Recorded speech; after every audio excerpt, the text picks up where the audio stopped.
In this video, I'll review the piece Morning Classic on page 84, and the camera is skewed a little bit so that now this is middle C, even though I'm showing you more of the bass clef range. Okay, so your right hand starts on middle C, your left hand starts on the C below it.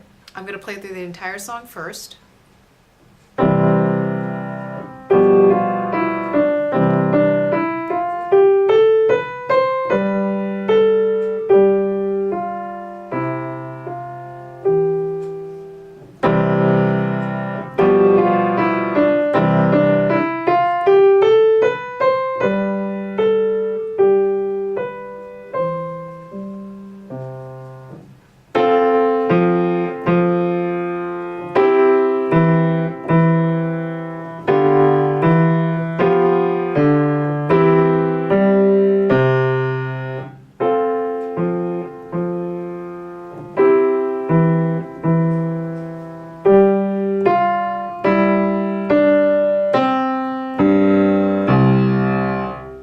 Okay, a couple things as we're going along.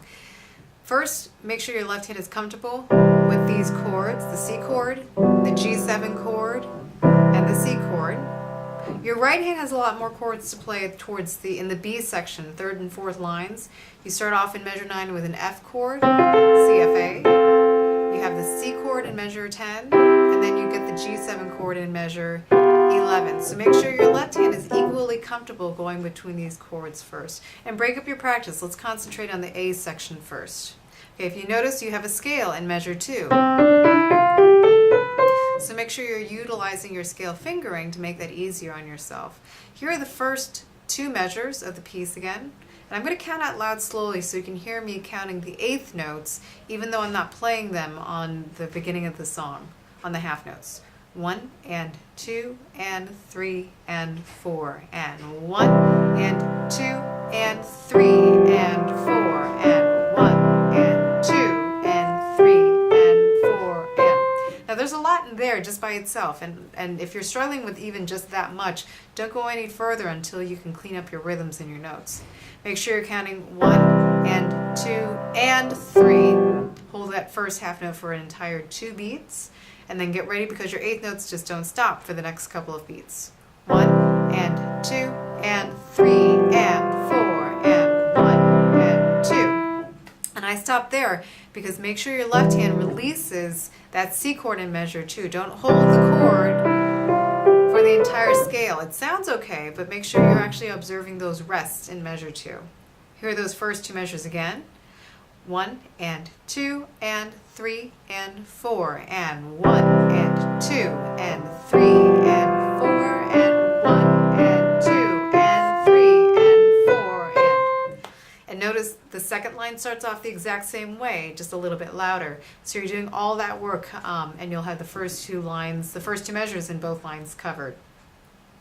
As you go on to measures 3 and 4, notice you don't have any more eighth notes, but make sure you are still keeping your eighth note beat constant. Don't rush the beat. I'm going to play it the wrong way. This is the first line.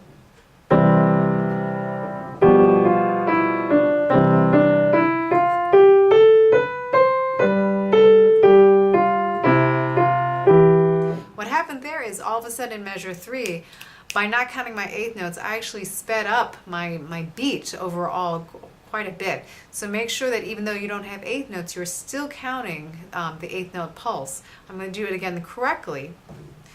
1 and 2 and 3 and 4 and 1 and 2 and 3 and 4 and 1 and 2 and 3 and 4 and 1 and 2 and 3 and 4. It seems silly to count those ands extra loud, but just to remind yourself not to rush that section and to keep counting your eighth notes steadily even though you don't play a lot of eighth notes in those measures. In the B section, same thing. You can't just change your tempo all of a sudden, your speed, but you need to stick with the same eighth note pulse at the beginning of the piece. So the B section, 1 and 2 and 3 and 4 and 1 and 2 and 3 and 4 and 1 and 2 and 3 and 4 and 1, 2, 3, 4, 1, 2 and 3 and 4 and 4 and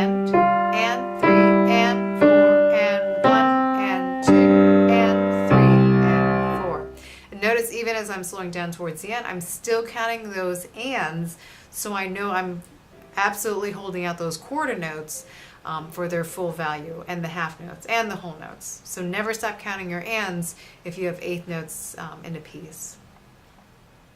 I'm going to play through the entire song one more time. 1, 2, 3, and 4, and.